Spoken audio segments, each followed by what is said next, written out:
Okay, here we go.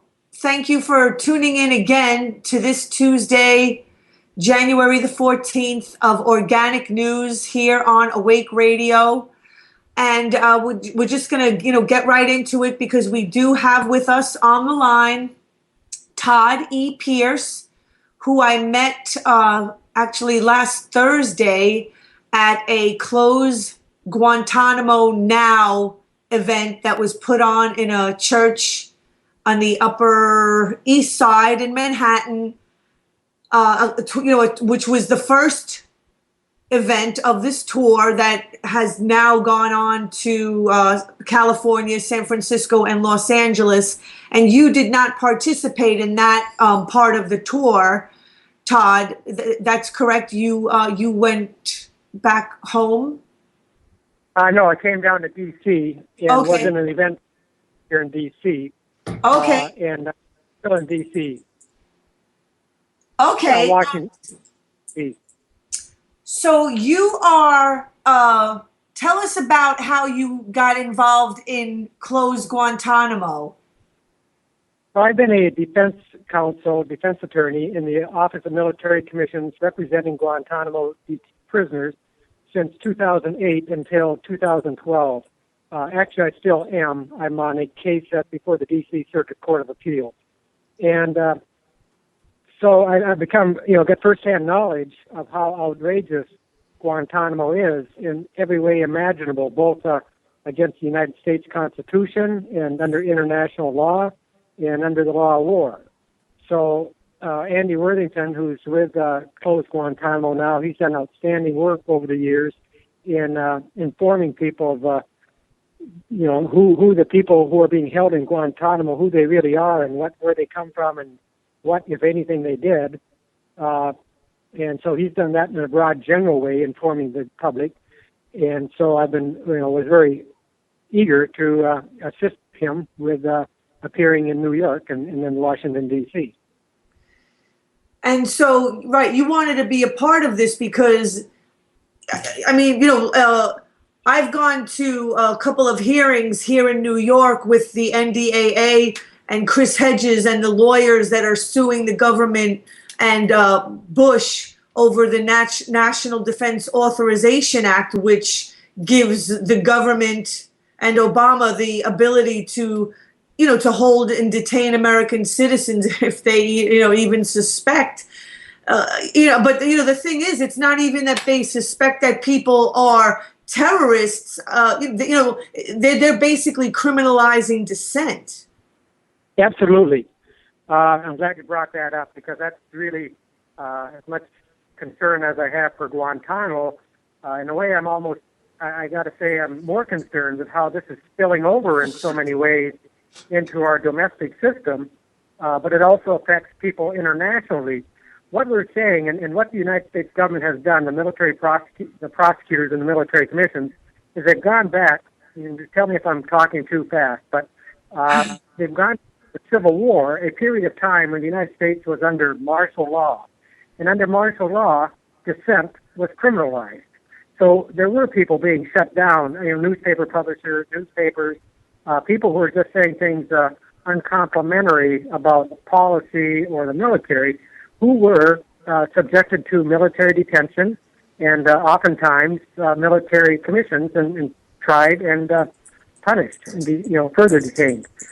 The U.S. government, the military commissions, prosecutors, and the Department of Justice have gone back to that era, Civil War cases where we were under martial law, and are using those cases as precedent to charge people from the other side of the world as unlawful combatants, or now they change it to mimic, and I say mimic the conventions, unprivileged enemy of belligerents. I'm sorry, say that part again. So the terms that are used, initially they used the term unlawful enemy combatant. Right. And that was out of context from the Curran case of 1942. Can you spell that? Can you spell that case? Q-U-I-R-I-N. Curran. And it's important to know that it does not mean what the government has been saying. All it means is that enemy soldiers passing through lines, the military lines, without their any insignia on, are in violation of the narrow area of the law of war that allows a belligerent to protect itself from saboteurs and spies. But they're not guilty of international war crimes. If they make it back out of the line, then there's no offense that they can be tried for. It's sort of maybe a little complicated to explain in just a few minutes. Right. In any case, take your time. Take your time. The point is, though, that they've ripped these cases out of context to justify military commissions. Now, as I said, in the Civil War martial law cases, and those cases were repudiated for the most part, if not entirely, under an 1866 Supreme Court decision. So they were put into disrepute, and we never used them again until John Yoo and other attorneys in the Bush administration resuscitated them. Again, taking them out of context to apply to somebody on the other side of the world.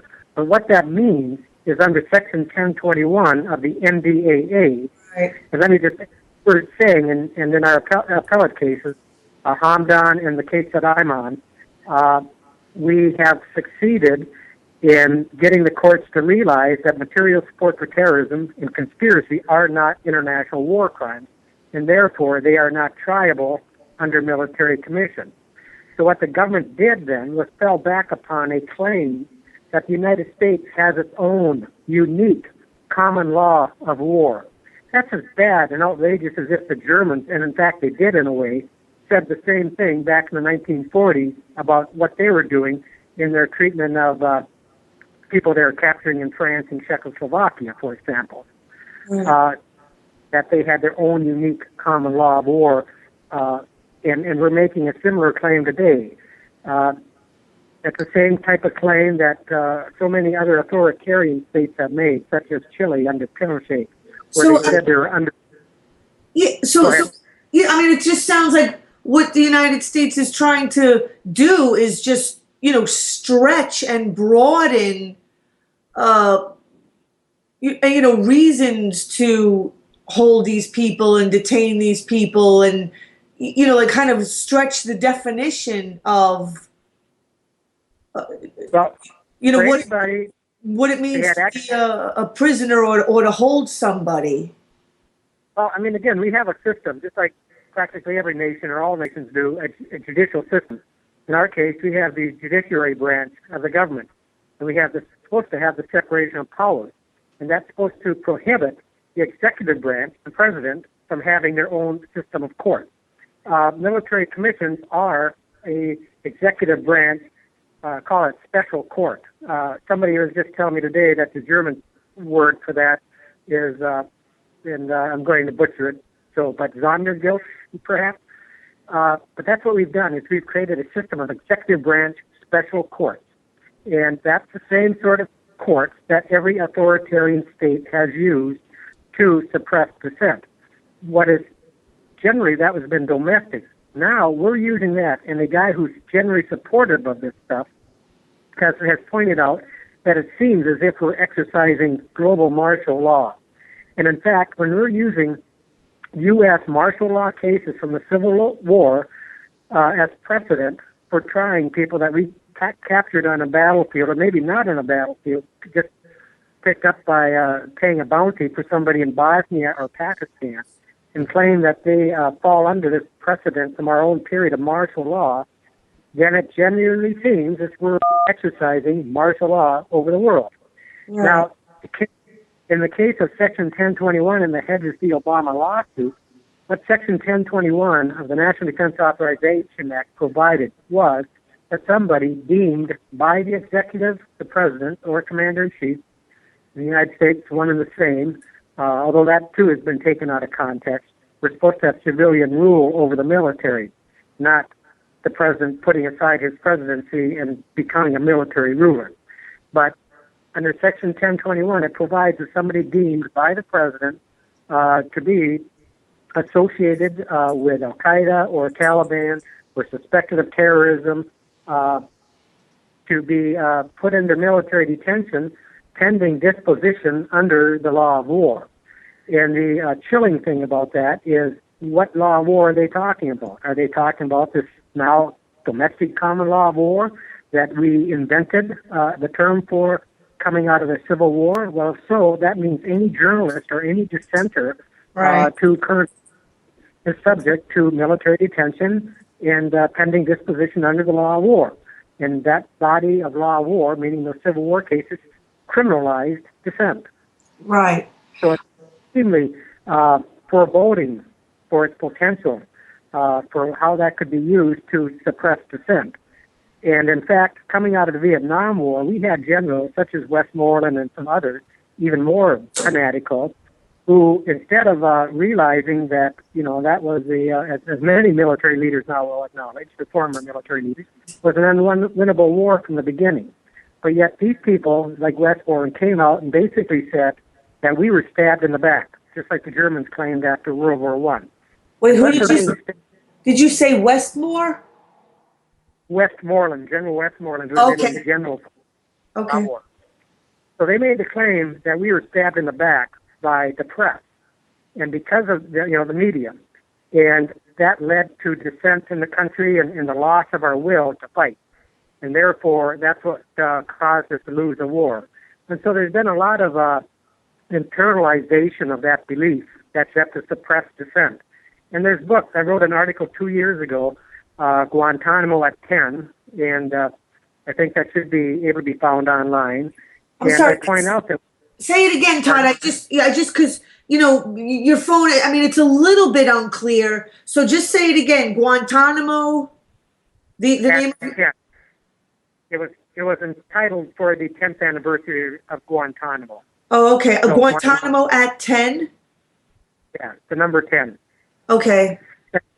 I point out is that there are, I'll call them authoritarian-leaning law professors who have written books and articles saying we have to go back and study the works of Carl Schmitt, the Nazi legal jurist. I don't readily raise the specter of Nazism, but I'm not the one doing it. You have law professors from Harvard and University of Chicago, prominent law schools, saying we have to go back and study the works of Carl Schmitt. And nobody's condemning them as radical and fanatical as that idea is. And authoritarian-leaning body group within, unfortunately, our legal profession and embedded in the military commissions, you could say, who really believe that we have to have a system of special courts, much like what was called the People's Court in 1940s and 1930s Germany to deal with dissent. And that's in effect what we're claiming. We're using martial law precedents for the military commissions, which, again, one client, one appellate case is somebody who was charged with being a propagandist. In other words, he exercised rights, free speech rights, and he's being charged with providing support for terrorism. So, that's not, the potential is there for somebody like Chris Hedges as a U.S. citizen, right. But even more, the German journalist who's one of the co-plaintiffs on that case, to be captured and put under military detention. Finish that point, and then I just had a question for you. So that should be alarming to people around the world because the U.S. government is the claim that somebody, just for speech alone, such as this German journalist who was involved with WikiLeaks, I believe, or some other type of issue like that, the government declared in court basically that yes, someone like that could be subject to military detention because they were not a U.S. citizen. So there is no doubt that they could be, and they left open, or actually similarly stated the same about a U.S. citizen. So it's not just U.S. citizens should be concerned, right. But it could be U.S. national citizens who should be even more concerned that one government amongst hundreds are saying that they have the right to detain somebody by the military just for something they may say or write. Exactly. And let me just ask you, they just released Lynn Stewart, Lynn Stewart on New Year's Day. Anything about that?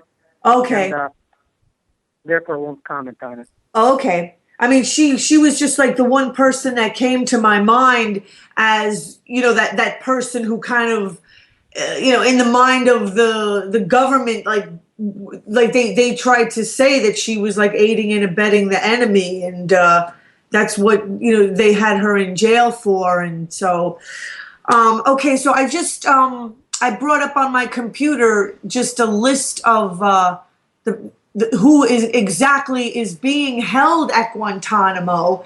And what at the event last Thursday, when I interviewed Andy Worthington, because I just want to, people to understand that those being held at Guantanamo have not been tried, like they haven't been convicted, they have not been found guilty of anything. And Ali Soufan, who's an FBI agent who spent a lot of time in the Mideast. And what was what was that person's name? Ali Soufan, Soufan, and he wrote a book about counter-terror, what has taken place. And he wrote in the book that, in fact, when the United States first went into Afghanistan in 2001, we linked up with the Northern Alliance forces and gave them vehicles. And according to Ali Soufan, some of those Northern Alliance soldiers drove those vehicles into very remote villages, offered the villager who had never seen a vehicle before a ride, and then once they got on the vehicle, delivered them over to U.S. forces and collected a bounty. Now, I don't know if them are still there, but, we've seen too many people that were there in Rumsfeld declaring they were the worst of the worst, and when there's all of a sudden some court, not all of a sudden, after years, some court scrutiny where the court said, well, you got to show us something, all of a sudden they were released, the so-called worst of the worst, showing that they never were the worst of the worst, and in fact weren't dangerous at all, or they wouldn't, presumably they would never have released them. Right. So they had been lying about it for years. The government had been lying about it. People like Rumsfeld, Dick Cheney, and others. Well, when I when I interviewed Andy Worthington at the event that we had here in New York on Thursday, I brought up the subject of stop and frisk, which is again it's kind of like maybe a lower level version of like the NDAA. But I mean, in a system that needs, it's like it needs terrorists to keep going and it needs criminals to keep going. It's going to find a way to make terrorists or criminals where there really aren't any. It's like they need to manufacture them to keep their scam going. Well, and that's sort of typical of authoritarianism. Stop and frisk is just a low-tech version of the NSA surveillance of everybody. Yeah. And recently a book was published about a number of anti-Vietnam War activists who had succeeded in getting into an FBI office and finding, files and releasing them to the press back in 1971, revealing that the FBI had been spying upon anti-war activists or people they deemed to be anti-war activists, and and that was thoroughly, or not thoroughly, it probably didn't get investigated enough, but went before the Church Committee. And, many people thought that we had put that behind us. And here it turns out, and the other agency doing the surveillance back then was the Army surveilling American citizens. And now we find out the NSA, which in fact is a Department of Defense agency, is surveilling all of us. Exactly. So it's not only doing the same as in the 1970s, early 70s, but it's doing it on a massive scale, never imagined by Dick Nixon and Lyndon Johnson back in the 60s and 70s. Right. You don't have to go to the airport and go through the TSA anymore. It's like they're coming right into your house, into your computer, into your telephone. I mean, talk about guilty until proven innocent. I mean, they're just spreading their agenda so far and wide that, like to infringe. I mean, we can't even have our basic rights.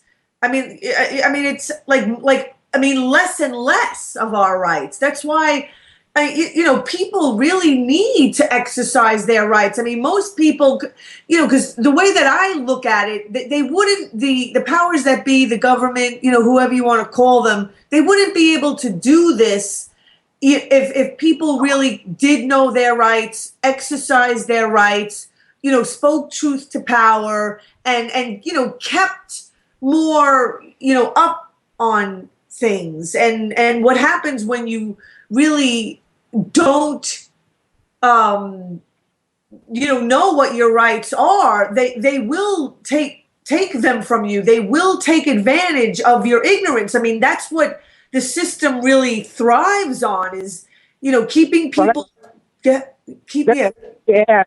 Let me add, it's not, as offensive as that is, looking at it as a society itself, it's a violation of society's rights. We have a right as a society, guaranteed under the First Amendment of the U.S. Constitution, but guaranteed under human rights treaties or internationally, particularly under Article 19 of the International Civil Rights Treaty. Sorry, I can't give you the exact name, but guaranteeing free speech and the right to know. And that was a problem with totalitarian states, authoritarian states. They centralized all decision-making, denied the right to know to the citizenry, and put all that decision-making and all the information in the hands of only a few people who, as we now know, were pretty idiotic. The Soviet Union lost the war in Afghanistan. The Nazis lost World War II. Pinochet destroyed Chile in a lot of ways, same as Mubarak. So we're sitting here doing the same thing by denying people the right to know, and that comes from having not chilling their speech by making them fearful of being picked up. And that's what the NSA surveillance has been showing. They're not stopping anybody, any terrorist act. What they're doing is all this information, lending the belief, giving you the belief that just like the Stasi did of East Germany, they gathered all this information for perhaps, and I'm just speculating, historically, but perhaps later on, a year or two, Chris Hedges says something that they decide, we want to put him in military detention. What other evidence have we got? And all they have to do is do a search on their gigantic database and find any communication that Chris Hedges, I'm using him only because of the Chris Hedges lawsuit, ever made with anybody, so that they could manufacture a case saying that, well, he had a communication with so-and-so who had a communication, and using this 6 degrees of separation notion and saying, well, he's associated with this person, associated with that person. Oh, this guy's a terrorist. And a whole lot of people in society, because, again, they say 3 degrees of separation almost certainly gets you connected to everybody else in the world. And so that case, they manufactured out of it against practically anybody that they would want to, just like the Stasi did. Yeah. Like what you were just describing, I mean, it did make me think again of Lynn Stewart. So, journalists, and again, similar to lawyers, like, because they're trying to, get to the truth, whatever. I mean, they have to be in contact with, the supposed enemy of the government and the military, and speak to them, get their side of the story. And, I mean, because there are, other sides to the story. And so, I mean, like, it just sounds like that's what's going to happen. It's like if you try to get the other side of the story, either as a lawyer or a journalist, like, right, you're on the side of the enemy. I mean, it's like, I mean, I'm not trying to like lighten it, but I mean, that happens like every day. I mean, when people have just, in their personal lives, arguments with somebody, and heaven forbid, like a friend of yours is friends with the person that you're no longer speaking to. You're my enemy now because because you're taking that person's side, and so it's like, heaven forbid, like you actually make an attempt to get the other side of the story without being considered an enemy now to the government as a journalist. Well, that's exactly. Talking to somebody earlier today pointing out that Guantanamo is something like of an authoritarian state. There's total surveillance there, military detention, military trials. It's the embodiment in miniature of a totalitarian state. And we can see this in the course of Guantanamo, where the government said, again, they were the worst of the worst, et cetera. And it turned out that there were a whole lot of facts that were just manufactured or exaggerated by hysterical prosecutors or government officials who thought they could take political advantage of terrorism. I mean, Karl Rove made that admission. He said, Republican Party can stay in power because the American people trust Republicans more on terrorism. And again, it gets back to, are we better suited, are we safer by having free flow of information and dispersed decision making, or are we better having what we're moving toward, a very tiny group, concentrated group of decision makers, much like the Politburo of the Soviet Union, as they disintegrated. We don't need to follow the totalitarian example. It's been a failure. We've got a constitution that guarantees the right to know to the American people, and that's been expanded to globally to various international treaties. And we should demand that the United States government respects that. And you can make an argument, and there are a lot of military and intelligence officers who agree with me on this, that we're actually more safe by having that free flow of information and guaranteeing the right to know as we once had it. And right, I mean, the government and the military, they have so many things that are secret and classified information. I mean, everything is a secret. Everything is classified. That even, right, in the cases of Edward Snowden and, now Chelsea Manning, who exposed, so many documents and information, publicly. And again, I went to Fort Meade, with Deborah Sweet about 4 times and sat in at the hearing for Bradley Manning at the time.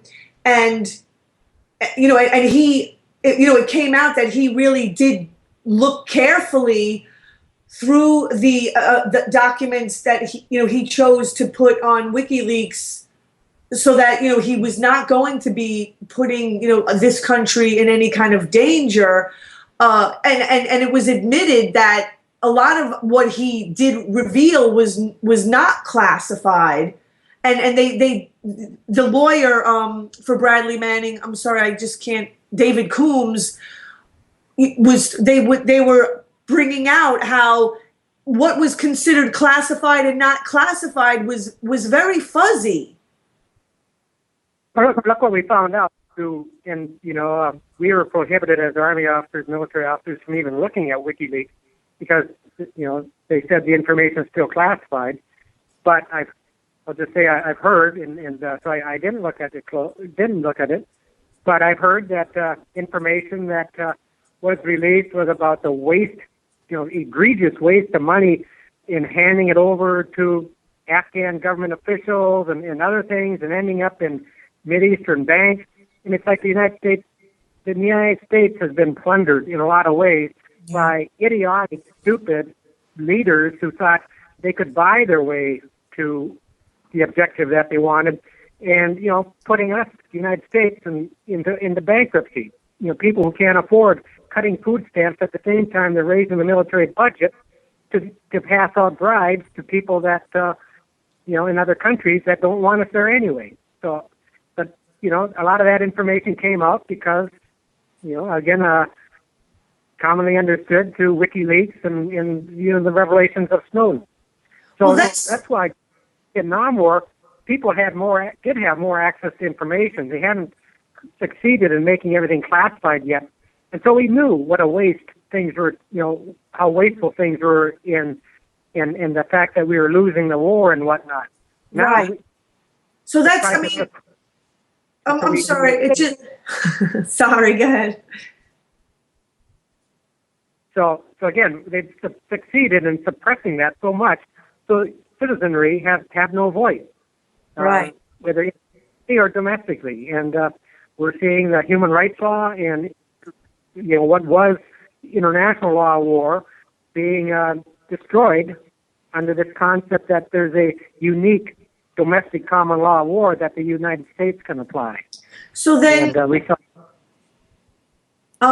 I was just going to say that, their true greed and corruption are being revealed, because, obviously there are so many people making money, keeping these scams going. I mean, they're making so much money that they just need to keep the scam going. And so, it's only a matter of time before they really just start pushing and pushing the line and pushing the line back to more and more people. And, unfortunately, right, it's going to be, some people around the world who don't have a lot of power, like these people, these men that are in Guantanamo. I know a lot of them were really young when they got picked up, like 16 years old or so, and they're now maybe in their early 20s because they've been in there for 12 years. But sooner or later, they're just going to be like, they're exposing themselves. It's like now they really are being exposed. Their whole scam is just being exposed because they're really pushing it like way too far. Well, the Omar Khadr case, who's now in Canada, but only after years of imprisonment and conditions that, as I think he might say, what choice did he have? He could either spend the rest of his life. And one thing that people really need to realize that a report issued by Physicians for Human Rights a couple years ago stated that in many circumstances, indefinite detention itself is the same as torture. Did you kept you away from your family on baseless charges or not even being charged, but just being told we can keep you forever? Yeah. Of course that results that hopelessness is what causes the hunger strikes and suicides that have taken place. Right. That is its own form of torture, and it's become our favorite form of torture. Right. And people need to. It is just a variation, another variety of torture. One thing I do want to point out: there's a movie that went with the event the other night, right, On the Dark Side, and it's labeled, and it's a great movie. Everybody should see it. Yeah, say the name of the movie again, Todd. Doctors on the Dark Side. Right, Doctors of the Dark Side. And it showed amongst the various techniques, so-called enhanced interrogation techniques, one being sleep deprivation. And I don't think people realize that sleep deprivation is not just having somebody go even a day without sleep. Solzhenitsyn and Menachem Begin both said, and they had both been subjected to this by the Soviet Union during the World War II years, that sleep deprivation was the very worst of all the tortures they had been subjected to. It caused the body to basically turn to mush. Everything fell apart. Yeah. Body came down. That's what sleep deprivation does. And we subjected juveniles, like, a number, there's no secret that sleep deprivation was widely used in Guantanamo. Can we, I just wanted to maybe talk about, right, like one of the, cases that they covered in the Doctors of the Dark Side. And first, I just wanted to point out that the film, right, by Martha Davis, and one of the detainees that had died, they were calling him the Iceman. Sorry, I'm just like, I don't know his name off the top of my head. Can you talk about him and what they did? He was killed because of torture at Guantanamo, and they had the medical examiner write suicide, I believe, on his death certificate. Yeah, something. But anyway, he was in Iraq. He picked up brought in by either the CIA or some type of other special force, and supposedly beaten, had the black hood over his head. I forget all the exact details, but anyway, in the course of that, he died, and they knew, the people who had done it, that they could be in trouble for killing the person. So they packed him in ice, and to keep him cool, with the intent that they would sneak him out of Abu Ghraib without anybody seeing later on. So that's why they call him the Iceman. Right. The guards who later were charged with offenses at Abu Ghraib had their pictures taken and, smiling and whatnot about it, who had been beaten to death. Right. And they call him the Iceman. But here's another thing. Those guards at Abu Ghraib, and this is widely known, there's a general at Guantanamo, General Jeffrey Miller, who was notorious for his the way he, how the prisoners were treated during his time as commander there. And he was sent, as somebody put it, to Iraq to gitmoize Abu Ghraib. In other words, to teach the people of Abu Ghraib how to use those notorious techniques of, enhanced interrogation, I'll use that word. Some people call it torture. How to use those techniques at Abu Ghraib and to turn Abu Ghraib into the same sort of penal system as Guantanamo was.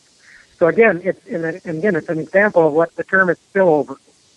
Some place like Guantanamo, those practices are spilling over. They're spilling over in American society and police practices to stop and frisk. They spilled over into how we treated prisoners, which should have been prisoners of war in Iraq. Instead, we treated them as if they were, and we called them terrorists instead of, recognizing a legitimate right. I won't go into the law of war principles that would hold this, but as insurgents, they have a right to resist, military occupation. But instead, we just refer to them all as terrorists. And that in fact, and we told the young guards and stuff that they were in various ways responsible for 9/11. So it was just outrageous.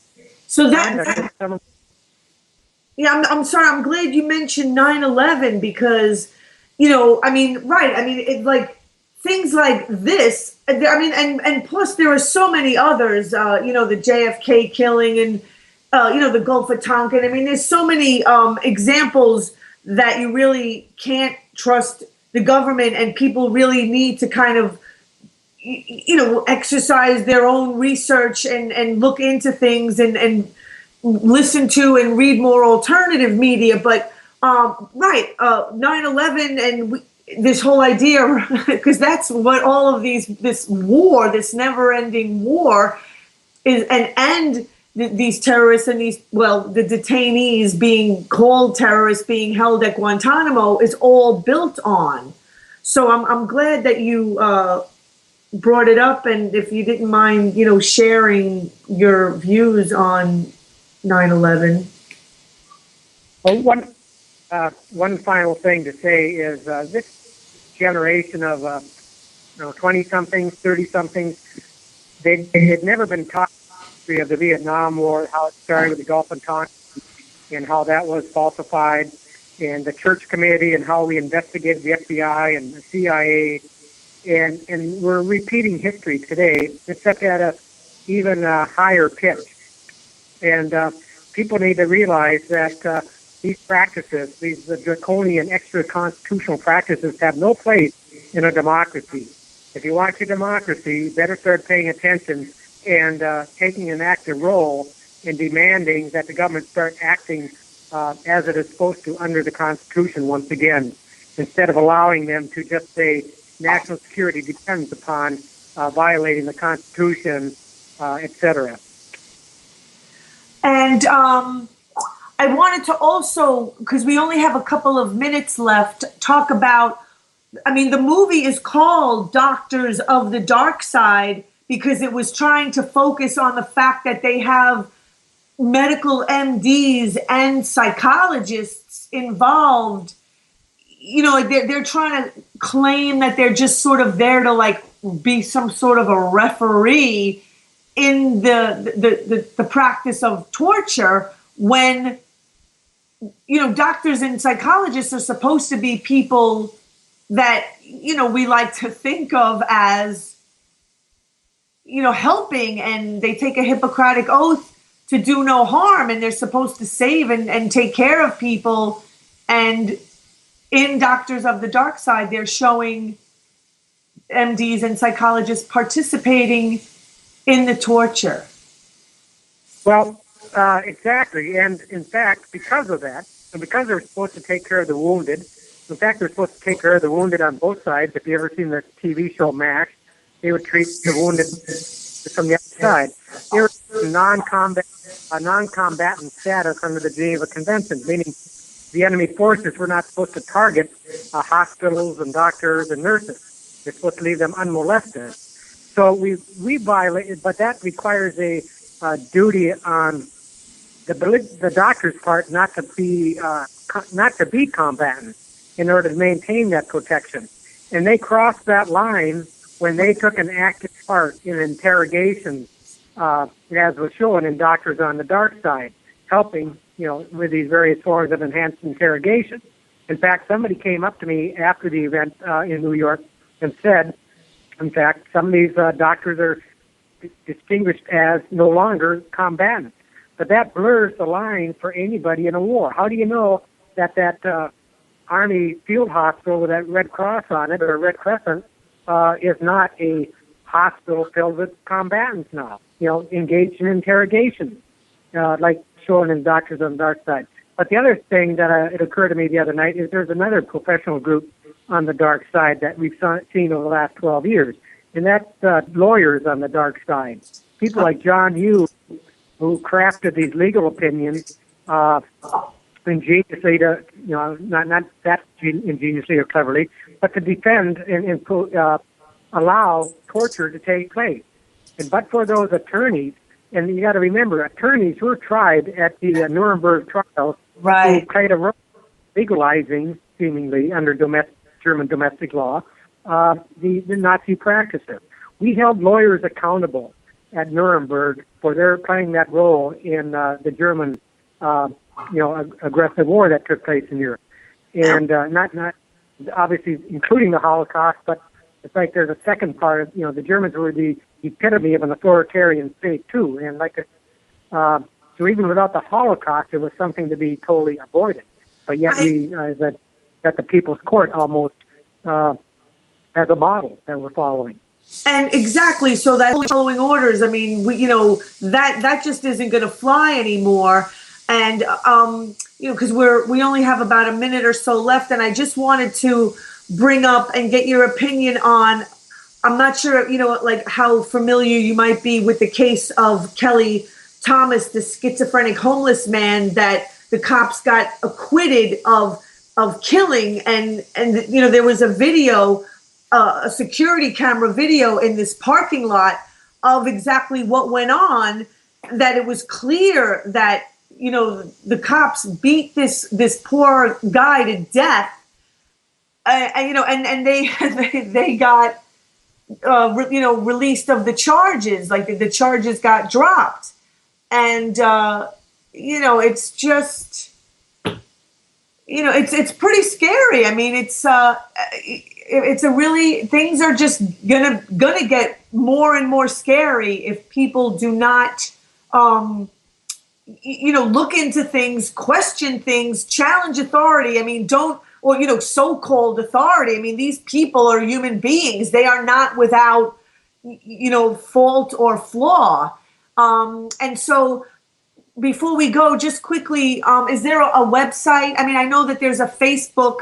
People can look up on Facebook. There's an event page for Close Guantanamo Now and keep abreast of the tour. And I know Andy just did an interview on, was it CNN? I'm sorry, I don't. He was just on a radio show today. And so, where can people find? Can they find you and your article? Not really, Worthington, but I will say that I and a few others are in the process of that will be the Institute for the Study of American Militarism, It's taken off the name of a recent book, The New American Militarism, written by a former Army officer. And what we argue is that the Constitution is our strength, not our weakness. You have these people that say you can't allow the Constitution to be a suicide pact. But we say, no, it's not a suicide pact if we follow it. In fact, it's our strength. It opens up the door to more people and just, to weigh in, bring that multitude of individual brains to work on problems. But the other thing is, and one very quickly, I know we're running out of time, but the Army used to consider counterterrorism, counterinsurgency to be something other than war. Dick Cheney, because it would always recognize that war was so expensive and unpredictable, you tried to avoid war. Clausewitz, who wrote the book On War, said you tried to avoid war. Dick Cheney turned that on its head. He saw an opportunity to bring in his unitary executive, holding that the president could exercise dictatorial powers as long as we were at war.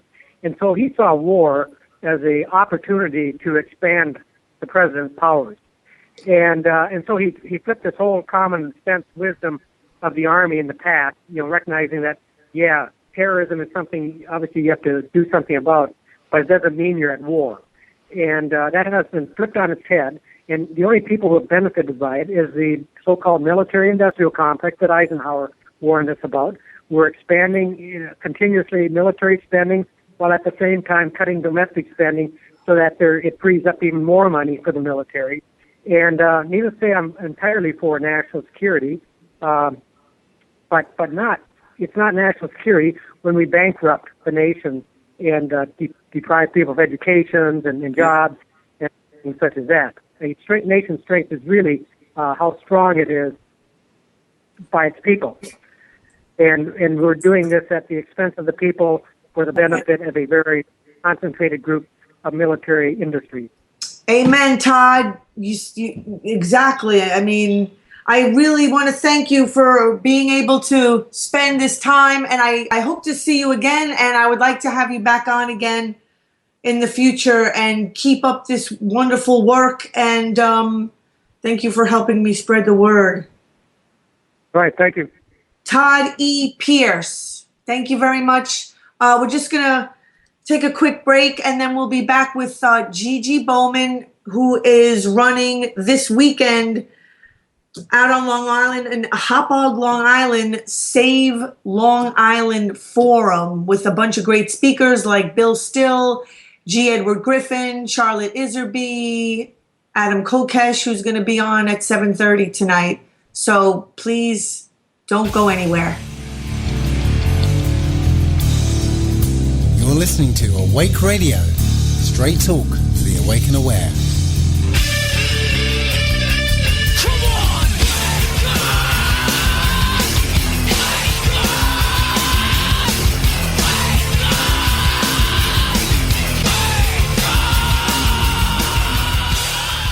Hello, and we are back. Thank you for sticking around. And we're doing really good. We're not having technical difficulties. We have Gigi Bowman on the line with us, who put together, Gigi, was this your idea, this first annual Save Long Island Forum? So tell everybody, it's www.savelongislandforum.com. And why are you having this event this weekend coming up? All right, well, I run the organization Save Long Island with my friend Ed Weaver.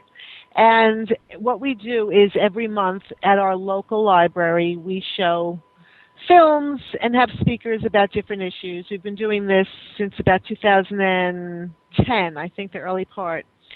And, after doing so many different issues, we really wanted to do a big event and bring all of these same issues into the forefront because, they're really all connected by, a very slim thread. So once you start getting, acquainted with what's going on, whether it be Common Core education or Agenda 21, you start to realize that if you just, connect the dots, you'll see that they're all one big issue, broken up. So right. They really are. It's not just issues that pertain to Long Island. No. But that's the name of our organization. So we thought that if we have this, we would get people from surrounding, cities of Philly and New Jersey and Connecticut, etc., who would come, and that, this would be a model for other places to have the same sort of thing, because we've got to really work now at waking up people that aren't aware of so many of these issues. So we're hoping that it's the first of its kind, and that people realize they have to do the same thing. It's not a liberty event. It's an event about issues. Right. So I'm on the issues page of Save Long Island Forum. And so, right, Agenda 21, the Second Amendment, Big Pharma, human rights, fracking, alternative medicine, which is, right, alternative healing has always kind of been my favorite, GMOs, geoengineering, right, things that people everywhere need to know what is going on. Right. It's important, and that I'm hoping that everybody brings a friend who isn't aware of what's going on, and that they stay and listen to all the different issues affecting us. One of the things we're doing is we're not making a schedule. I don't want people to know who's speaking at what time, and people are annoyed by that. But by doing that, I won't have to have people just coming to listen to the choir, Right. Okay, so one of the speakers is going to be Charlotte Iserby. She's really knowledgeable. She's really a force to be reckoned with. I mean, she's 83 years old. Wow. She used to work under Reagan in the Department of Education. I think it was like 35, 40 years ago. And she's been talking about this Common Core education, saying that it was coming. People didn't pay attention to it, they just went about their business. Yeah, so, here it is. I'm on her mailing list. I get email from her every single day. She is totally amazing, and she's so into it right now because finally people are listening to what she's been talking about. And unfortunately, it's not a good thing what she's been talking about. I mean, right now. Well, that's just it. It's sometimes I feel like I can be a little bit, I don't know if the word is cynical, yeah. But, because sometimes, it is frustrating, when people just want to hear, positive things. I've always been a big advocate for exercising. It's like, I craved exercising because I didn't want to be like an idiot all my life and physically or mentally. And you got to challenge yourself. I mean, if life is always nice and easy, and I do understand, there's it's like a double-edged sword, because on the one hand, some people really are needy and they do need, help and some cushion, but we have to accept the reality. People called me negative my whole life because I was always talking about the dark stuff that nobody, get over it. Ignore it is always like the theme that I was dealing with all the time. And this is what happens after decades of ignoring things.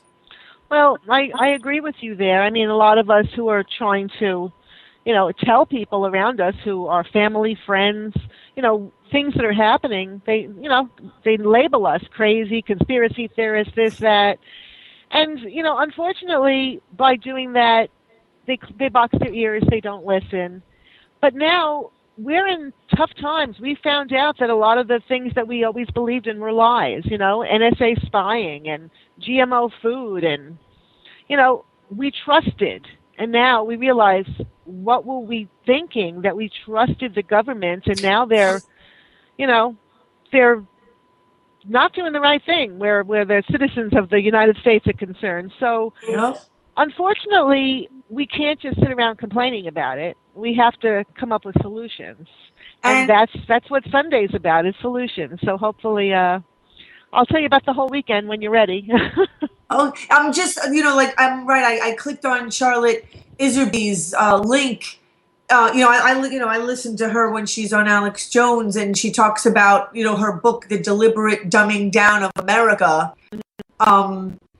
It says she started that journey by showing the proof of what she claimed, and she has since toured the country and made countless videos on what she has found and and what we must do to stop and protect our most precious resource, our children. Exactly. I was saying that when I was like a little kid.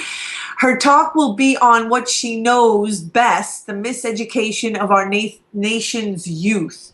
With her extensive knowledge of what has been planned behind the scenes to make our nation's children more malleable to the desires of those who rest in the shadows, this should be a memorable and not to miss talk. That ought to be a really good one. So yeah, go ahead, explain. She's the original whistleblower, before anybody else was telling on the government, she was. And she actually, her father was in Skull and Bones. Right. So she's always been on the inside.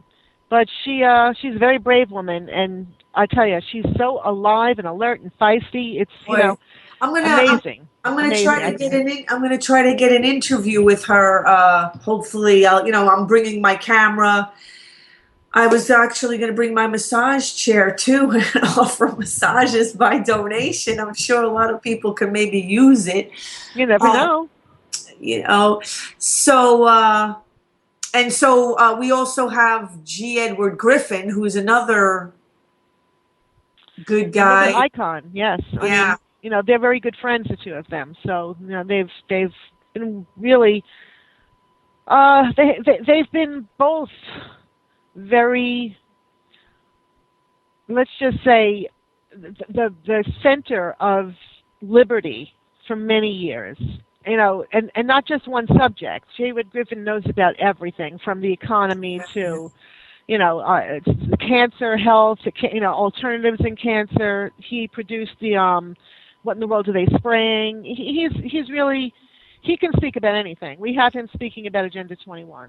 Yeah, his most famous is the Creature from Jekyll Island book, where he talks about how the wonderful Federal Reserve came into being. Which I didn't read the book, but I'm familiar with the story, and Bill Still, who I've had on a bunch of times. I like Bill Still and his Money Masters and The Secret of Oz. Mm-hmm. They have differing opinions on solutions. Yeah. Everybody's going to have their different, but we have to come together. Friday night we have an economic debate between Bill Still and Robert Murphy. Robert Murphy is an Austrian economist, and he I've met this guy. He looks familiar. Robert Murphy, he's a great guy.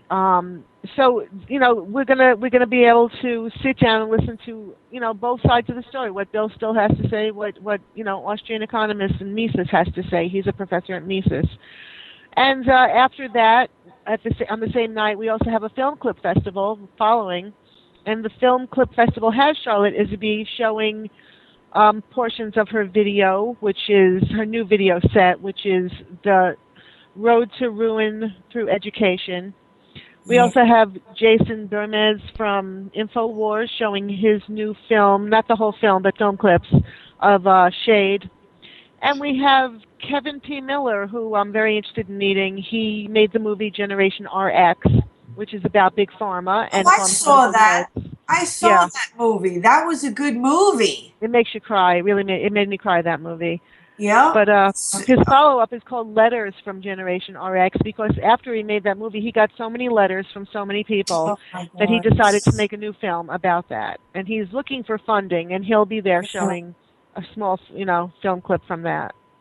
Okay. Well, this sounds like it's going to be really awesome weekend. I'm really excited. I mean, I thought I was only going to stay over like Friday night, but I think I'm going to be staying Friday and Saturday. I was able to kind of land myself a place. You're staying with Tatiana. Yeah. And you can say thank you, Gigi, because I just got her another room. So yes. So right. Let's mention Tatiana is going to be there. Tatiana Moroz, who I've gone on many of her gigs, her musical gigs. She's going to be there doing singing her songs. I know she's got a new Bitcoin song. Maybe when I take a break in between you and before Adam Kokesh comes on, we'll play her Bitcoin song. Okay, well, let me just say that Tatiana is also going to be on the panel on Sunday. Sunday, we're having a panel. We have 19 speakers. And not that they're speakers, they're sitting on a panel, and it's a 3-hour Q&A breakfast, and it will be about solutions. So we're hoping that we can all really have this discussion, because we need to have it, about where we go from here, what we should do. And that should be incredible. And then, for those of you out there who are fans of Adam Kokesh, I am having a fundraiser for him following this entire event. The fundraiser is at my home. It's Sunday evening starting at 5. And it's a $30 donation to Adam to enter. So if anybody out there has any hopes to help Adam start all over again, it's Sunday night, his fundraiser. And let's hope that things go his way on Friday, because he is going to be speaking at the Save Long Island Forum, and we hope that he is coming to us and not going to jail. Right. So that was going to be my question. So his sentencing is the 17th, which Friday is morning. Yeah. right. Okay. So then you're not sure if of course. You know what? We're being positive. Right. Okay. Well, that's a good strategy, I think, because he's going to be on after you at 7:30 tonight if you want to listen in. And when I saw the announcement that he is an added special guest, I thought that was great, and I posted earlier on Facebook about the horrible outcome of that case about the murder of the poor homeless man, Kelly Thomas. Horrible. And so they'll put Adam Kokesh in jail and let these we have a video. Here is a video proof, right? Hello. I'm just trying to figure out the jury and how what kind of people were on this jury, and I don't it's like I don't want to start accusing things but I just wonder, this is why you need smart, critical thinking people in the world, or else. I'm still trying to figure out after they played this video in the court, and these guys are, the charges, they're not being charged. They're free. I don't get it at all. It's really scary. Yeah, well, that's a total disgrace. I don't know. They threatened. I can't imagine that a jury, would let these guys go with nothing. I feel something's not right about that whole thing. I just got to wonder if they were threatened or something.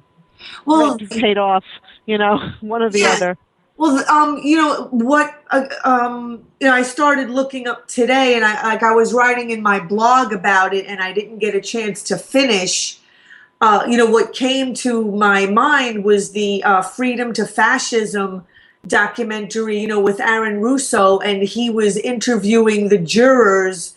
This is a case of, income tax. It was the jury of a man that they were trying to put away because he wasn't paying his income taxes, and it ended up kind of doing this sort of 180 where the jury actually found the man innocent at the same time that he did not pay his income taxes, because the judge never presented the law that said that required Americans to pay an income tax. And if you watch, there's a short video of it. I did, again, post it. And what that made me think about this Kelly Thomas case, I mean, if you don't have these kinds of people on a jury, I mean, people that are not going to get intimidated, because this woman, this juror, her name was Marcy Brooks, was talking about, the judge was saying, the law is what I say it is to these jurors. I mean, that's pretty scary. It's like, the law is what I say it is. The law is as I give it to you. And they were writing notes to the judge and asking for the law, to show them the law. And, and the judge would come back and say things like, you have everything you need, and still, not be presenting them with the law. And, in court, that's what it's supposed to be about, is the law. And so what, the jurors ended up finding, this man, his name was Whitney Harrell, for anybody that kind of cares to look it up, Harrell. And they found him, not guilty, at the same time that he did not, pay his income tax, because the judge didn't present them with proof that there's a law that says you got to pay your income taxes. And so this woman, Marcy Brooks, goes on to talk about how, like, they felt like they just kind of like came upon this dirty little government secret that they've been hiding for, decades, that there really is. Whatever. I mean, there's still like this argument, like, it was never ratified by the 16th Amendment and things like that. And it's implied, the documentary Freedom to Fascism goes on to say that it's like stopping at a red light is sort of, implied that you have to do it. It's a really good documentary that I urge many people to watch, now that, April 15th will be kind of rolling around. But anyway, the point that I was just trying to make was about the lawyers. I mean, sorry, not the lawyers, the jurors, in that if this case with this Kelly Thomas murder of these cops that killed this poor guy, and if the judge is just going to be, treating the jurors like that and saying, like, the law is what I say it is, and if these people aren't smart enough or just critical thinking and challenging the system enough, they're just going to get, bamboozled. I get so, I get really frustrated, because I just finished reading the only book on the Kennedy assassination that I ever read, by an eyewitness, James T. Tague. And, it's like the similar theme was there. The outcome, according to James T. Tague, the outcome is already predetermined by the FBI, by, Hoover and Lyndon Johnson. They already have the outcome laid out, and they're just using the Warren Commission and lawyers and everybody else, to just go through motions when the outcome is already done for them. Like, he illustrated that clearly in this book. And so again, I'm thinking of this case with this poor Kelly Thomas guy. If the same thing just isn't happening, that everything is sort of predetermined, and that the jury, everybody's just kind of going along with a predetermined, prepackaged, GMO, judicial system that, we have, that, I don't know, I don't know. I'm just speculating. Well, that was a mouthful, honey. Tell us how you really feel. I'm just trying to, I'm really like, I always wish that we could have people calling in on the show to talk about this stuff. But there is a place on the Awake Radio website for people to ask some questions.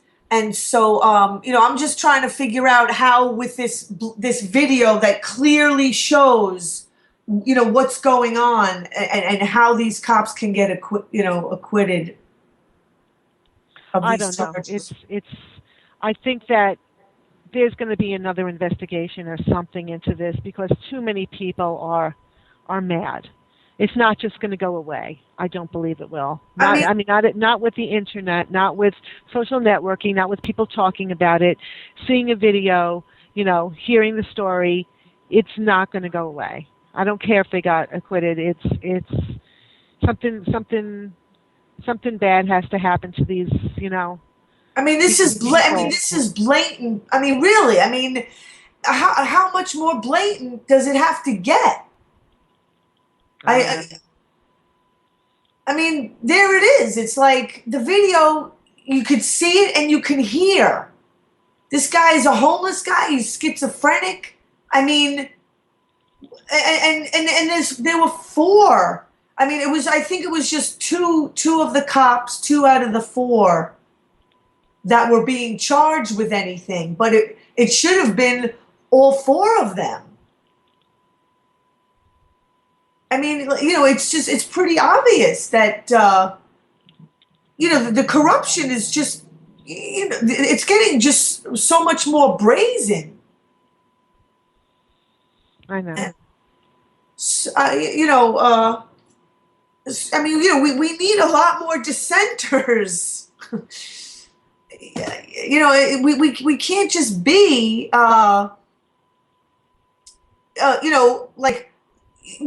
this system is corrupt people. You can't just go along with it anymore.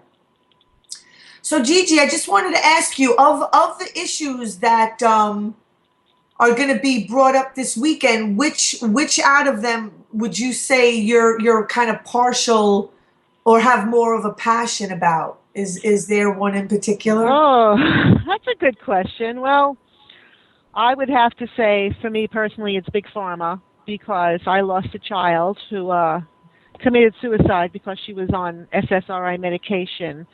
And when that happened in 2003, she was only 15.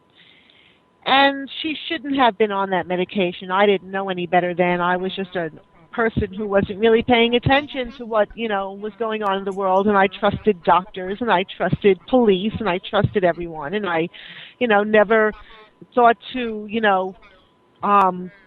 check that what my doctor was prescribing to my daughter, wasn't even approved for children under 24, because everybody seemed to be on Zoloft at the time. They just kept prescribing it to everybody. All the kids were depressed. Why are they depressed? You know what? When you're a parent and you have a child, and they tell you they're not happy or they're depressed, you bend over backwards. You want to do anything you can because you love your children, and everything that they suffer through, you suffer through. So, if the doctor tells you this pill is going to make your child feel better, you believe them because you believe your doctors because you trust them. Well, not anymore. I learned from that after I had to lose a child to wake up from the dead and realize that I can trust no one, and I have to do my own research all times. And ever since my daughter died, I have 2 other daughters, and between then and now, I've had one doctor tell me my youngest had ADHD. She had nothing of the sort. This happened after her sister had just died. She was fidgety, she wasn't paying attention, but she just went through a major trauma. They wanted me to start drugging that one. How about the Gardasil vaccine? They wanted to push that on my daughters, on my husband's daughters. And, we said no. And, we started realizing, we can't trust anybody. How about mammograms? All of a sudden, everybody and their mother has breast cancer. We find out mammograms are one of the causes of breast cancer. Right. So I've learned, the hard way not to trust, to do my own research, to, tread lightly. And I guess Big Pharma is my big issue, and you can see why. So, and then now, the other one is Monsanto, GMO food. I'm so disgusted by what corporatism has done to our food system. I don't even know if we'll make a comeback from this. I don't know what we're supposed to do, but I think all of our food is tainted at this point, and people are just getting sick. They're getting cancer. They're getting ill. When I was growing up, nobody was sick the way they are today. You didn't hear about breast cancer. You didn't hear about constantly who's got prostate cancer and who's got this cancer and that cancer. And I have to blame our food system, our nutrition. There's too much of this going on. If you start connecting the dots, Big Pharma controls us. They own the media. They own our politicians. They're the devil. Big Pharma and Big Agri. See, that's dairy. What always worries me is that things have to hit people in a really personal way. Like this guy, the homeless schizophrenic Kelly Thomas, who they killed, and so the parents of this poor guy, I mean, is that the way that people have to learn about the system? I mean, hopefully it doesn't have to, and you with your daughter, I mean, that's what worries me. Like, I hope that people don't wait for it to really hit them that personally before they, which is why I always go back to exercising, like you don't want to wait until you get cancer before you start eating right and exercising. I mean, like, I knew that a long time ago. Like, I wanted to be more healthy. Like, I wanted to be optimally, like healthy physically, spiritually, because I learned at an early age, unfortunately, growing up, that you can't even really rely on the people that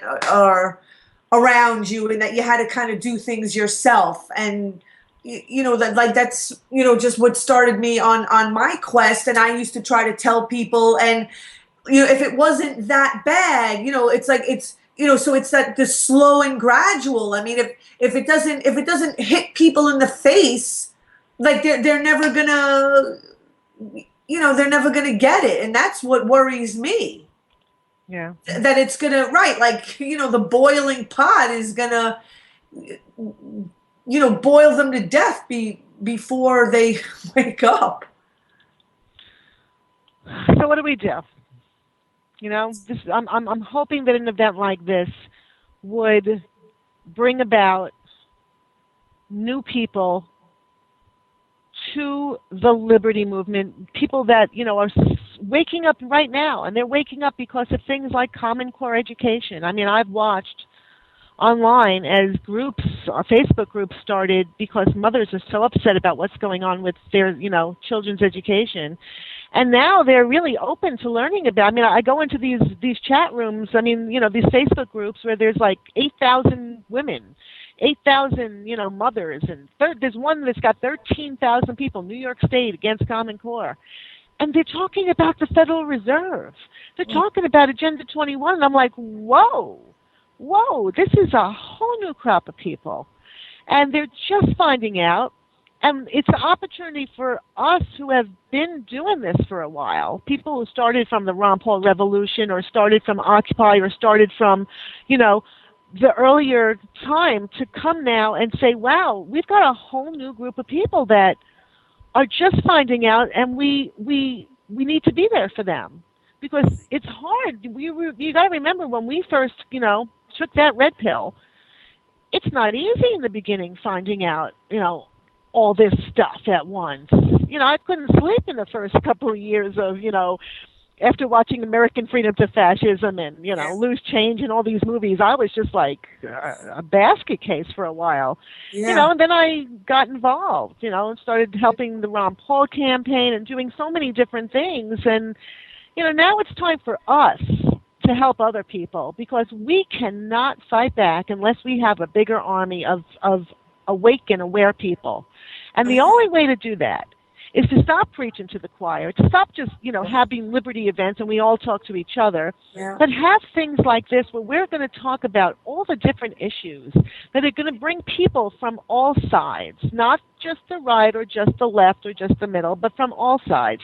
And when you start talking about stuff that affects people's children, like GMO food and like Common Core education, you can, once they're there, once they're listening, now you can tell them, hey, look at the Federal Reserve. Look what they've been doing.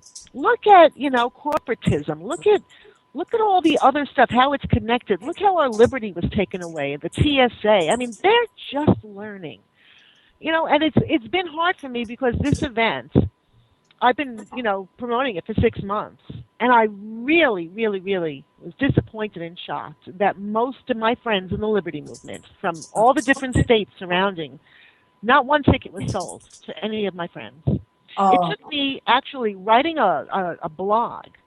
I think I was just screaming at the time because I was just so angry. Yeah. And, finally, people started to wake from the dead. The first people that woke up were the people from LP Massachusetts, and they've always been a wonderful group of people. They held the Liberty Love Fests, and they're always accommodating. When we go to Pork Fest, they have a big tent. They let everybody in. They're very heartfelt, wonderful people, and they stepped up and they all started buying tickets. And gosh, it's been really hard because everybody's involved in their own thing. Everybody stopped, thinking about the fact that we used to work together and help each other. And, if somebody had an end of Fed in Philly, me and my husband, we were there. Somebody had, something going on in, Massachusetts or New Hampshire. We ran, we're there for everybody and everything. And all of a sudden, what happens here?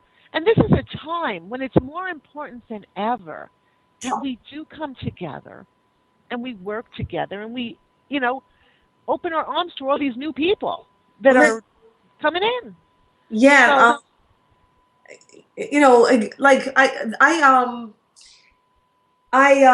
Okay, how do I say this? I mean, touching on like what you just said, that's, that's what I'm saying.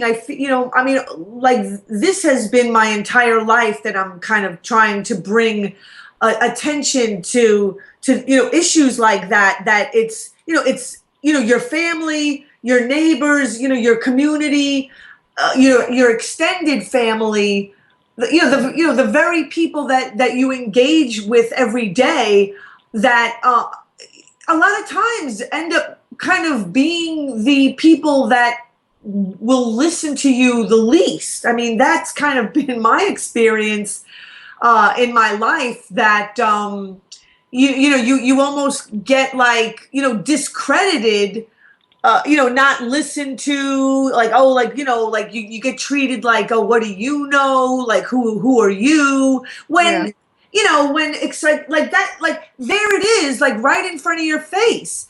Hello, that's exactly the point that you're trying to make. What family or neighbor or community or extended family, friends, whatever, treats someone like that? That's the problem. It's like people are just so unconsciously programmed to drop to their knees for the criminal, people that are running everything and look at them like they're some kind of god. And then to look at the people right in front of them, who the hell are you? How dare you think that you can, how dare you think you're smart? I mean, all my life, I was made to feel who the hell am I? How dare I think I'm smart? I mean, excuse me, the very people that should be empowering one another, the very people that we should be coming together, to promote and to encourage and to be behind and help give leverage to, are the very people that, it's like, oh, who the hell are you? You're a nobody. I mean, that's the proof. That's the evidence that there is something seriously wrong. There's a lot of egos, clash of the egos. There's I don't know what happens. I don't. I mean, I think we all used to just... I started seeing the downfall at Paul Fest at the yeah. That's when I realized that Ron Paul was the glue that held a lot of people together, and now we've broken up into so many different factions. But it's not a good thing for us to have done because, like I said, there's all these new people that are coming along, and if we were working harder to work together, right? My God, we could double and triple in no time at all. Well, so, we only have about a minute left, but okay. Yeah, if we could leave on that note, because that's why Yeah, and I know this, it's a bit alternative. It's a bit maybe like weird for people to understand, but why I'm always advocating meditation and, you got to really be in the present moment because most people just don't get the depth of programming that is in most of us, and they just take it for granted, like it's going to be easy to change. And then when they end up seeing that they're perpetuating more the very thing that they say they want to change, it's like, wow, it really hits them like this ain't going to be as easy as I thought it was going to be. And why I'm always like talking about exercise and meditation and yoga, because the shit goes really deep, unfortunately. But thank you for being with us, Gigi, and I'm looking forward to seeing you on Friday and at this wonderful event. So there's still tickets left. I think they're half price. Yeah, it's till Thursday at midnight. They're half price. And then after that, tickets are full price at the door. So everybody out there, get your tickets before Thursday night. www.savelongislandforum.com. That's it. Thank you, girls, for having me. I'll see you, Gigi. Okay, see you Friday. Okay. Bye. Bye-bye. We are going to take a quick break and be back with Adam Kokesh. Please stay tuned. Freedom, law, education, health, free energy, money, debt.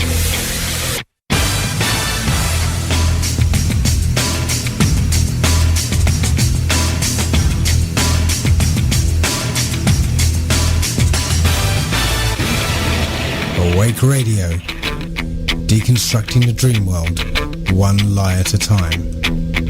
You didn't think it was going to be that easy, did you? You know, for a second there,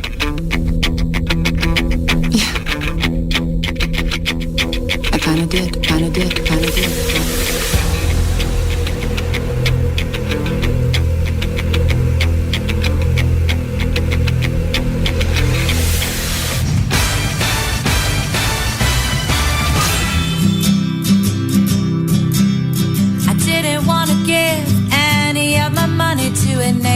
Based on war, I wanted to be free, nothing holding me back from where I want to go. I thought about it, what was the choice that I made? Was you take away the money, don't give up your money, use Bitcoin whenever you pay, use Bitcoin whenever you pay. I didn't want to waste any of my time working for the government. I wanted to be kind, open up my mind, just like an instrument. I thought about it, what was the choice that I made? Was to take away the money, don't give up your money, use Bitcoin whenever you pay, use Bitcoin whenever you pay.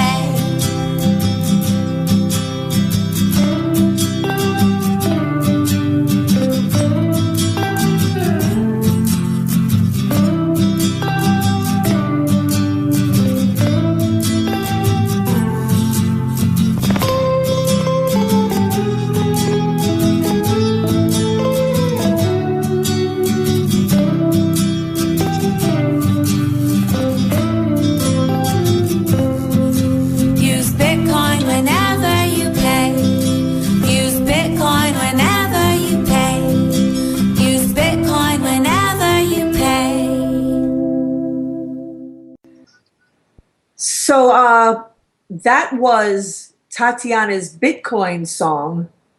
I believe that's what was played at the break.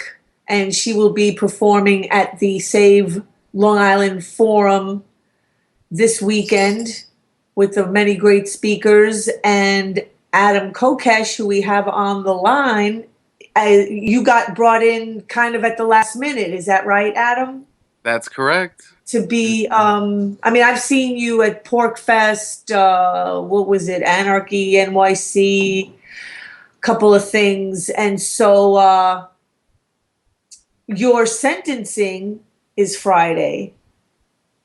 Yes, and there is a very, very, very small outside chance that instead of being in Long Island on Saturday, I will be in jail. But it is, still relatively unlikely that I would get a jail sentence on top of time served, and even more highly unlikely that if I were to be ordered to serve more time, that I would not be at least afforded a few days to put my affairs in order, in which case I will be in Long Island on Saturday, and I'm really looking forward to it, as well as a little karaoke Saturday night with Queen Tatiana and Bob Murphy. We're doing karaoke. I'm up for that. I love karaoke. Oh, now forget it. Now I'm more excited than I was before. Excellent. So, what's been going on, since, again, we had you on a couple of weeks ago, shortly after you were released, so it's basically over a video of you loading a gun in Washington, D.C. by not the White House, by the Freedom. Well, pretty close to the White House. It was Freedom Plaza. Yeah. Right, Freedom Plaza. And so someone had videoed you loading I'm not exactly sure of the type of weapon or whatever that it was, but it was a video. Correct. Not like, cops, they didn't actually see you in person doing it. Correct. And so they came to your house, from what you said, planted something in your house. Well, to what extent, we still don't know. We still haven't seen the full report from all of that. But it was they were bringing in full paper bags and evidence bags, and that the equipment that they use and the tests that they have for illicit substances don't come in paper bags that look like big lunch bags. So that was what we saw, as to what exactly was in there and what transpired. I can't say, because from the moment the raid happened, I was, within a minute or two, I was handcuffed and sitting on the floor in my kitchen, and stayed there for 5 hours while they ransacked my home. And then I haven't seen that house or any of or most of my property that was in that house since then. So so that you're not back there, and you don't want to go back there. Well, while I was in jail, the person that was in charge of my operation failed to pay rent, trashed the home, got me evicted, and stole most of my personal possessions and most of my money. Well, that's not good. You definitely don't need something like that to happen to you after what you were just going through. Right, and jail really wasn't the hard part. It was being stabbed in the back by people that I thought cared about the cause and cared about me enough to support me, and instead were more than happy to just take advantage of the situation. So if I wanted to bring up, this case, I brought it up earlier in the show, but it's just such an important, especially kind of in light of what we're talking about, because here, you got sent to jail for a video, and, the killing of this this poor guy, Kelly Thomas, and the cops that they let go, who killed this poor guy, right, on a video. But they didn't kill the guy on the video. They killed the guy in reality. Yeah. No, and the preference expressed by the government here is very clear. We would rather you put on a uniform and kill some homeless person than be a free-thinking citizen and make a video challenging state power. We'd rather have homeless people, being beat to death in the streets than political protesters. If you do one, you go free. If you do the other, you go to jail, and you might be spending some time in solitary confinement, as I did. And so, what this really, I mean, there's so many scary things. There's so many things to be scared of, like, like just blatant examples of, kind of exactly what, I feel like, you're sort of trying to, well, not sort of, you're trying to get across to people is that, you got to take care of yourself, because obviously the cops aren't going to do it. The government isn't going to do it. They're so bent on just profiting, at the expense of us. I mean, most people, or there's still a lot of people that haven't quite gotten that yet, unfortunately. Well, I was actually visiting a friend this weekend who is an old college friend of mine, and he's very pessimistic. He's a lawyer, by trade, and he's definitely a libertarian, but he's unlike me in his approach and his attitude, and he's very pessimistic about the attitude of the average American. And I think it's easy to fall into that trap and believe that when you look around and you see the state of the country, and you understand, yes, that it is a product of the paradigm. And we were at a restaurant, and I said, Grant, check this out. And I grabbed a waitress at random, and I let him pick one who we thought would be least likely to give a good answer. And I said, "Are you free here, and do you value your freedom?" And she gave the most amazing, enlightened answer without showing any inkling of having any special awareness or any activism or any political knowledge or anything else like that. She doesn't identify as a libertarian. She's not politically active. She's not involved or engaged in any such cause. And she was able to say something like, well, yeah, freedom's really, really important. It is absolutely essential, and we don't have it here, and it's terrible, and it's frustrating, and I don't know what to do about it. And I think there are a lot of people like that who are, libertarians just below the surface, for lack of a better way of really describing this, who are waiting for something to come along either for a friend in their life, but more importantly, I think assuming that most Americans have some sort of awareness like that should be a kind of wake-up call to our movement, that it's not so much about, we beat our heads against the wall trying to convert liberals and conservatives and mainstream statists who are already politically engaged and active, and that's not what it's about. And to use the cliche, it's about awakening the sleeping masses, and they're not asleep. They're poking around in the dark, in a sense, and what we really need to think about in reaching out to them is, how do we make this easy? How do we make this actually improve their lives? Because so many libertarians go, well, we have to convince everybody that we're right so that we can have some kind of, violent, bloody revolution. And we already are in a violent revolution. If Kelly Thomas isn't on the front lines, I don't know who is. But yeah. It's important to point out that these people that I'm talking about, that I really think are probably the majority of Americans, or at least a major chunk that the libertarians tend to really not think about, are those that get this on a very, very visceral level, and very much care, and very much in a deep, maybe subconscious way, understand the importance of these issues and understand the significance of liberty. And what we have to do is really honor our philosophy in the way that we approach them, and the way that we think about people like that from the perspective of capitalists. If the state is there providing welfare and providing all of the things that make their life better, and what we do as activists, in a way, I'm the worst example here, right? Doesn't make their lives better, although if you understand who I am, you understand that I'm extremely passionate about what I do, and I find it incredibly satisfying, and I can't imagine doing anything else.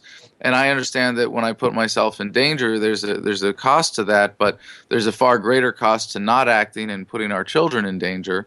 So when we are able to see it from that perspective, I think we'll be much better able to serve those people. And I think that should be the attitude. And that's what I try to take on, or at least what I'm trying to take on with my activism now, about reaching out to those people and making libertarianism or being active and engaged and doing something about it and living differently, something that's positive, that immediately makes your life better and empowering. And if you learn the truth about anything and it makes your life worse, then you're doing it wrong. And if you're not having fun, you're not doing it right.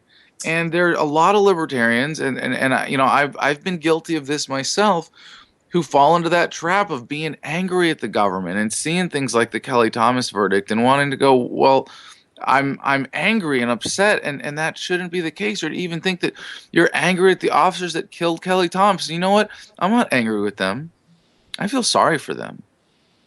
And I really feel sorry for anybody who was so miserable that they feel the need to oppress others, whether through the process of voting or through their own participation in government or the police state or the military or whatever it is, or as a politician even.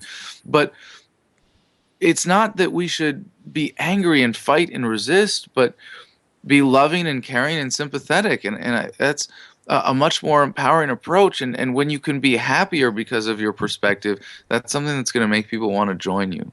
Yeah, there definitely needs to be a balance. I mean, I find it myself. I mean, I try to be aware to practice that, because I mean, I get like crazy angry over certain things, especially when it comes to animals. Like, a lot of people, there's a lot of posting of dogs getting shot in raids. Animals, like I really do my best to not eat meat. I mean, I kind of really don't eat meat at all. And there's a lot of, animal rights people that post horrible, videos of animal abuse. And I got really angry, like just recently, over a post of, I believe it was in Wisconsin, of this club. I forget the name, some region in Wisconsin. And there was and I saw this about wolves too. And this picture was of coyotes. I mean, there was like a pile of dead wolves in this one post, and then a post of, dead coyotes. I mean, like a mound of them. There had to be like, whatever, I don't know, 50 or so. And I mean, like my body's response is a normal response. And the hunters club of the people that do this kind of stuff, they have a page that I went to, and I wrote a private message, and I kind of wrote on their timeline, like definitely showing my upset. But I'm not like, I am not an attacking person. I am not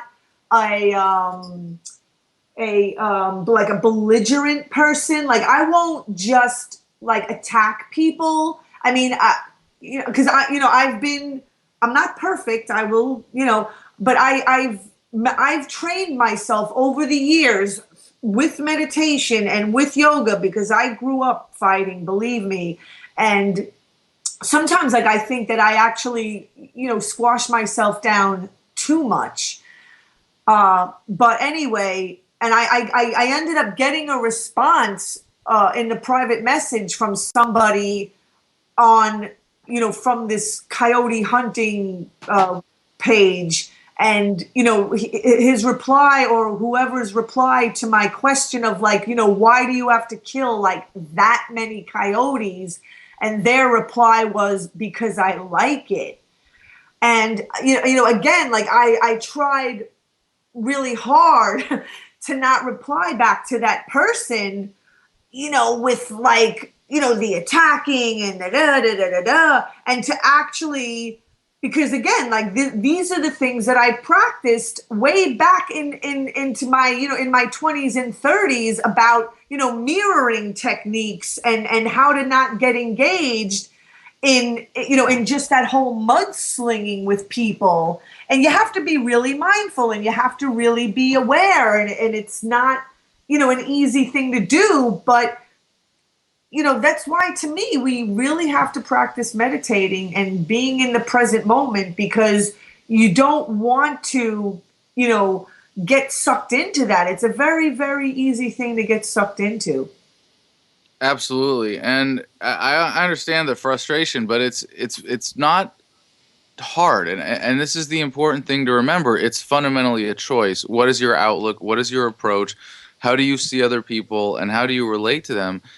It's a choice. And I'm not going to say that people are good at it universally in the sense that it's easy as that. And we have lots of conditioning that leads us to negative thought patterns and negative means of communicating. And I think in a way, as a species, we're evolving past that. And right now we live in the most peaceful times in human history by some very specific measurable statistics of interhuman violence. And that's a beautiful thing to celebrate and to be proud to be a part of. So when we talk about this, about being aware and meditation or living deliberately or conscientiously, it really is easy. And it's important to remember that. It's a discipline. It's not that it's automatic, but it is easy. It's a discipline, it's a choice, and it's a habit kind of thing that you build. Well, I agree with what you just said, because,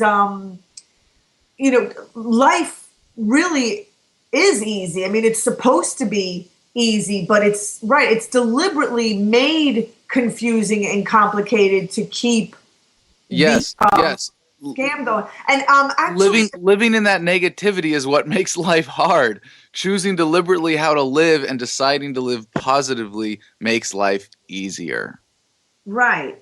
And I just had a thought that I kind of lost. It was right there, and I don't know what the heck happened to it. It just kind of went flying out of my head. But the next thought that I really wanted to bring attention to was that, again, going back to the Kelly Thomas, the video of, it was as if, because I kind of was able to sort of relate to it in a way that, because, the cops, like, they keep saying, stop resisting and all this stuff. And, when all this poor guy is doing is having, it becomes like there's a war basically against nature and physics, and this guy's normal responses to what they're doing to him they're making criminal. It becomes physics. Like, they're the ones that are basically, what they're doing to him is leaving this guy no choice but to be responding in the normal way that he's responding. And yet they're making his responses criminal, thereby making, like, nature and physics the criminal. Yeah. Like it's like, and it makes me really realize that when we live in this debt-based society, that's what you have to do. Like, we have to go so deep and so low, like, because, it reminds me of the Dirty Wars documentary. Like, that's the point that they were trying to make in Dirty Wars, that they're making the responses of, people in Afghanistan and Syria, Yemen, whatever, you want to, name you want to bring up, their responses to having and seeing their family members being blown to pieces at weddings by drones, and their natural responses to that, they're terrorists.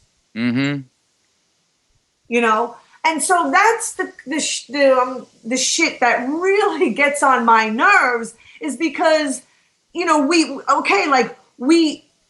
I'm all for, like, that's why I meditate. That's why I've been doing this stuff for a long time. But it does get to a point, though, when people do get pushed beyond what they're, like this Kelly Thomas case is a perfect example. I mean, these cops are pushing this guy beyond his coping abilities.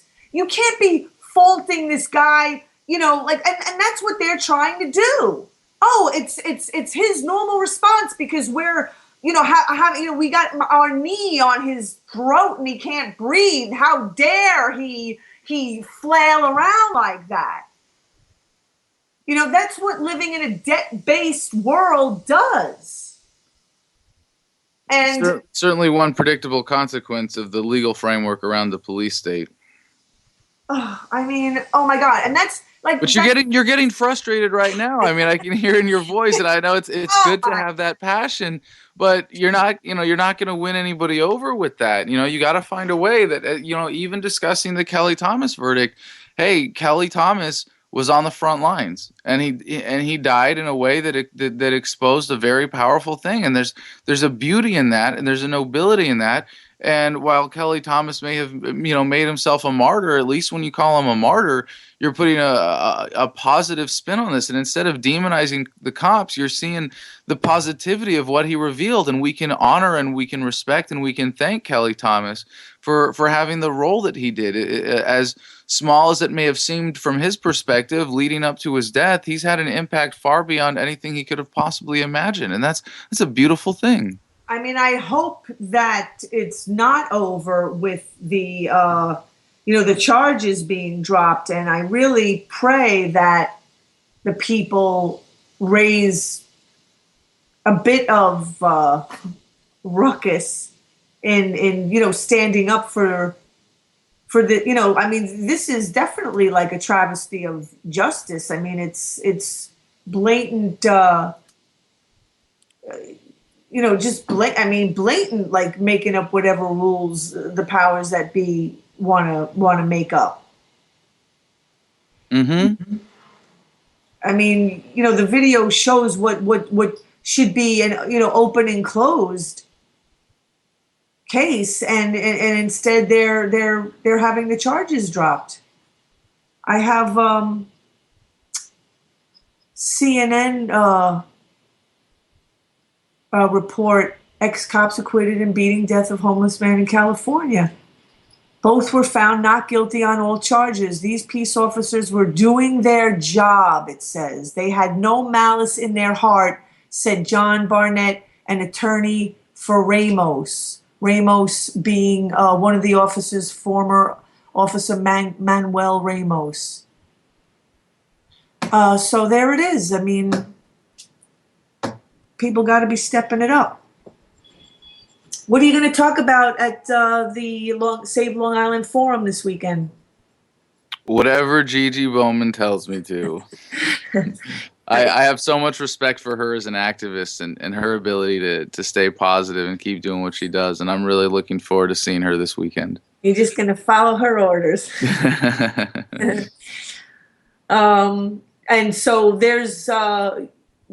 you don't know when are you going to be? I mean, she kind of said there wasn't going to be a schedule because she didn't want people to just come to hear certain people, and it'll be sometime in the evening on Saturday, and I don't know the exact time, but I'll be there probably mid-afternoon, hanging out and and getting to meet people there, and I look forward to it because I know at events like this, it's the hardcore and. It's been frustrating, of course, for someone like her doing an event when people are broke and trying to put on a really good show and get people their money's worth. And I seen online just a lot of people saying, "Oh, well, I can't afford that." And and there are certainly people who are correct and legitimate in saying that, but these are people who are. Living typical American lives beyond their means. And I hate to quote Joe Biden, but I think he said, don't tell me your values, show me your budget. And if you don't have the money to support, your local activists like Gigi Bowman or to be engaged in the cause the way you want or keep the activists going that you believe in, then you're probably doing something wrong. And it's because it doesn't cost much to be an active, engaged libertarian in the United States today, and that's still a beautiful thing to celebrate.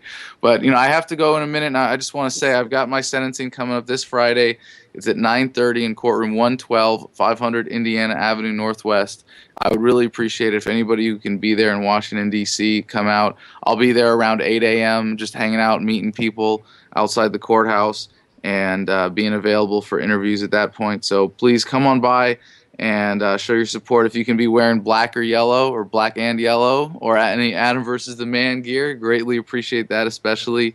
But we're going to have a major announcement coming up after that about what I've been working on during this time and what's coming up next. So one way or another, it's going to be a big announcement on Friday. And if you can't be there, I hope you'll spread the message about this event. You can find it on my Facebook page, facebook.com/Adam versus the Man.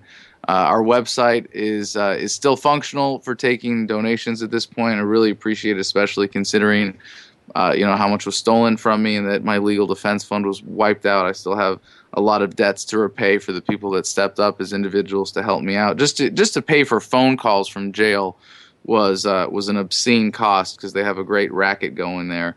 But if you can't be there, please stand by for a major announcement on Friday and be ready to spread the word. Well, thank you very much. I am really appreciative that you were able to be on. I look forward. Hopefully you'll give me like a quick interview when I see you at the SaveLongIslandForum.com this weekend. Absolutely. Thank you so much. And Godspeed in your sentencing on Friday morning. Appreciate that. May the force be with you. All right. All right. Thanks, Have Adam. a great night. Okay, you too.